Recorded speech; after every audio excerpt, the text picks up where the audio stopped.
വൈദ്യരെ, വല്ല ഗുണമുണ്ടാവുമെന്ന് തോന്നുന്നുണ്ടോ, അതോ പോക്ക് തന്നെയാണോ? ആദ്യം വേണ്ടത് വിശ്വാസ, വൈദ്യത്തിലും വൈദ്യനിലും. എനിക്കൊന്നിലും വിശ്വാസമില്ല. അത് വേണം. മനസ്സും കൂടെ മരുന്നിന്റെ ഒപ്പം പ്രവർത്തിക്കണം. ആദ്യം ഈ നിരാശ അങ്ങോട്ട് മാറ്റുക. ഞാൻ എപ്പോഴും പറയാറില്ലേ, താൻ പ്രസംഗിക്കണ്ട.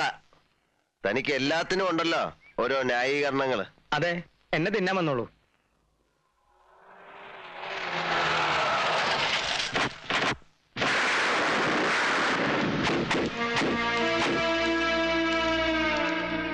ആരാ അത്?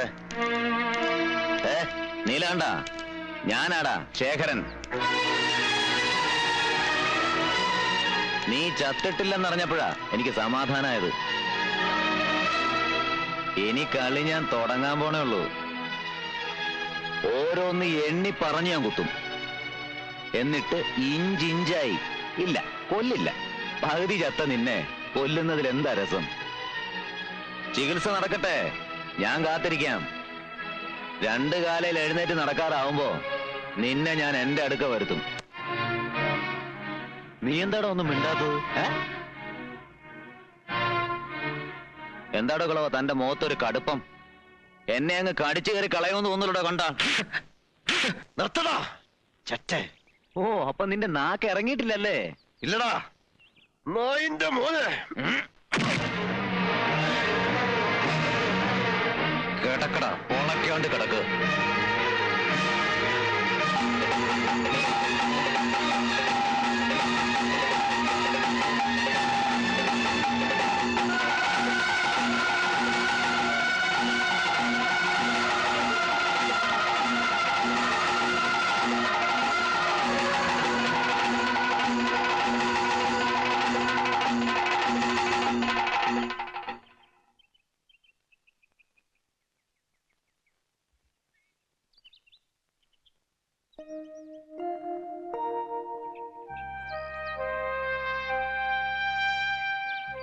ഓ, ഇയാളോ?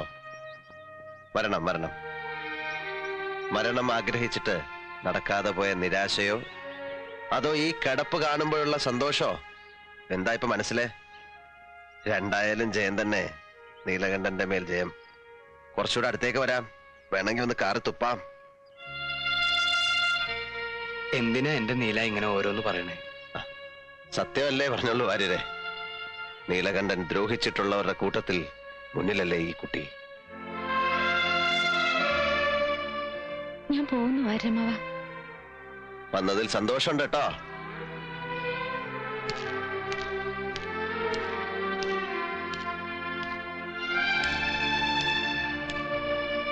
ചികിത്സ നടക്കുന്നു. തെറി കേട്ടാലും പത്യം തെറ്റിക്കാതെ ഞാൻ കൊണ്ടുപോകണം. ഇപ്പോഴാണല്ലോ എനിക്ക് അനുസരിപ്പിക്കാൻ കഴിയണത്. മുറിവുകളൊക്കെ കുറച്ച് ഭേദമായതായിരുന്നു. പക്ഷേ ഇന്ന് പിന്നെയും.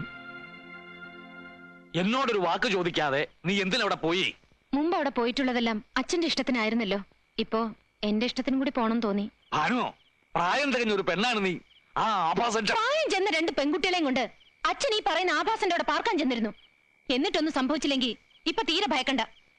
എഴുന്നേറ്റ് നിൽക്കാൻ പോലും ആവതില്ലാത്തൊരു മനുഷ്യനാണ് അയാൾ ഇന്ന്. തർക്കുത്തരം വേണ്ട.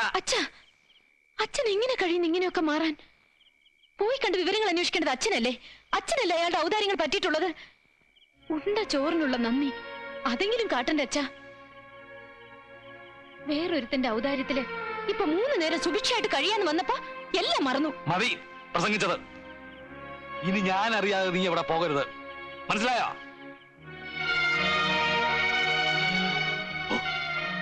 ആ അച്യുതൻ എങ്ങാനിത് അറിഞ്ഞാൽ പിന്നെ എങ്ങനെ ഞാൻ അവന്റെ മുഖത്ത് നോക്കും?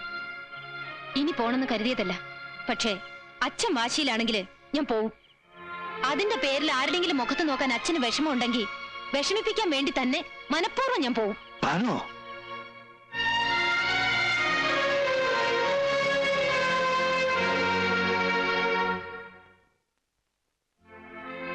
താൻ വരരുതായിരുന്നു. അച്ഛനെ മുഷ്ടിലുണ്ടാക്കി. എന്തിനാ? അതുകൊണ്ട് എന്താ കാര്യം? എന്തിന്? എന്ത് കാര്യത്തിന്? ഒന്നും ചിന്തിച്ചില്ല. വരണമെന്ന് തോന്നി വന്നു. ഇഷ്ടായിലേക്ക് പോവാം. എനിക്ക് ആരുടെ ഇഷ്ടക്കേട് വാങ്ങണമെന്നില്ല. ഇഷ്ടക്കേടോ? ഞാനങ്ങനെ പറഞ്ഞില്ലല്ലോ.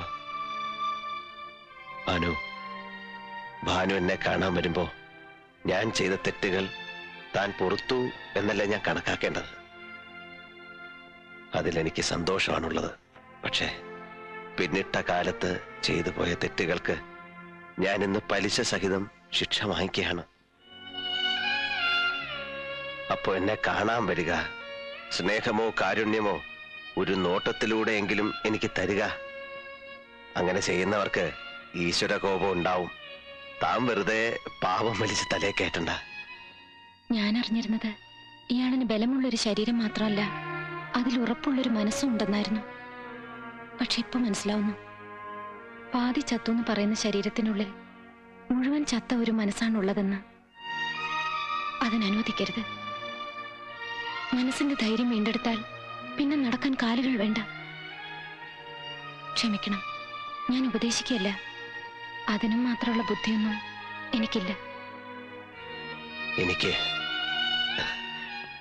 എനിക്ക് മനസ്സിലാവുന്നില്ല ഭാനുമതി.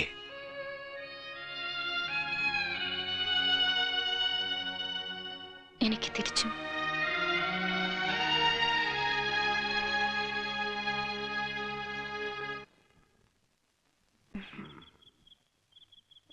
ഈ ഭാര്യർ എവിടെ പോയി കിടക്ക?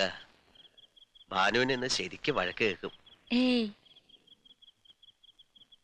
കറണ്ടും വന്നില്ലല്ലോ. എനിക്കിപ്പോ ഇരുട്ടാ ഇഷ്ടം. മുഖം കാണാതെ സംസാരിച്ചിരിക്ക, അതാ നല്ലതെന്ന് തോന്നാ. ഭാര്യരായിരിക്കും.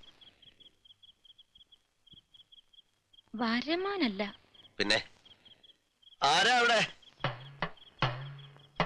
ആ വന്നു അല്ലേ തെമ്മാടി? ഇങ്ങോട്ട് കയറി വരിക. തന്നെ ഒന്ന് കാണട്ടെ. ഇവിടുത്തെ വിശേഷങ്ങളൊക്കെ അറിഞ്ഞില്ലേ? വയ്യ, അങ്ങോട്ട് വന്ന ആ കിടപ്പ് കാണാൻ എനിക്ക് വയ്യ. മനസ്സില് ദൈവങ്ങൾക്കൊപ്പം കൊണ്ടു നടക്കുന്ന ചിത്രമുണ്ട്. അതങ്ങനെ നിന്നോട്ടെ. കിടന്നുപോയി എന്ന് ഞാൻ വിശ്വസിക്കില്ലടോ. പെരിങ്ങോടാ, തനിക്ക് തരാൻ, തന്നോട് പറയാൻ എന്റെ ഒന്നുമില്ലടോ നീലകണ്ഠ. നാവാമുകുന്ദന് കൊടുത്തതിന്റെ ബാക്കി ഇത്തിരി നിവേദ്യമുണ്ട്. അതെന്നാ സ്വീകരിക്കുക.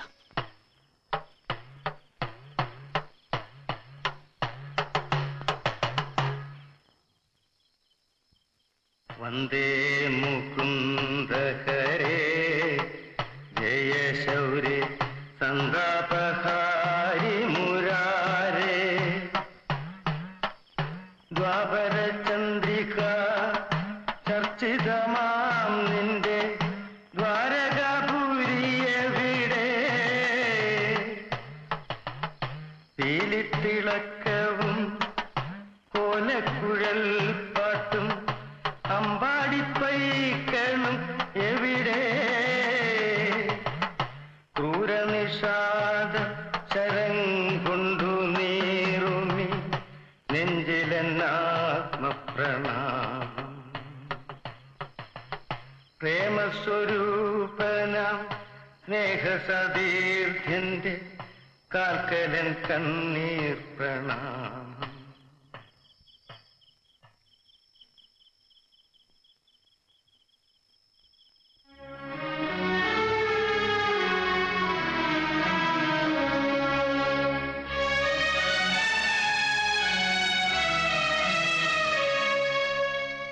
പോയി അല്ലേ? ഹൃദയം നിറയെ സ്നേഹം മാത്രം കൊണ്ട് നടക്കുന്ന താൻ തോന്നി.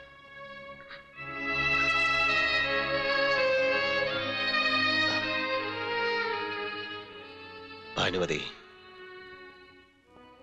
ഞാൻ മരണത്തെക്കുറിച്ച് ചിന്തിച്ചു തുടങ്ങിയിരിക്കുന്നു. ഒച്ചയും അനക്കവും ഇല്ലാതെ നടന്നെത്തി എന്നെ കൊണ്ടുപോകാൻ മരണമെത്തുന്നത് ഞാൻ സ്വപ്നം കാണാറുണ്ട്. അങ്ങനെ സംഭവിക്കുന്നതിന് മുമ്പ് ഒരു തെറ്റിന് പ്രായച്ചിത്തം ചെയ്യാൻ നീ എന്നെ അനുവദിക്കണം. ഭാനു, ആ ചിലങ്ക വീണ്ടും കെട്ടണം.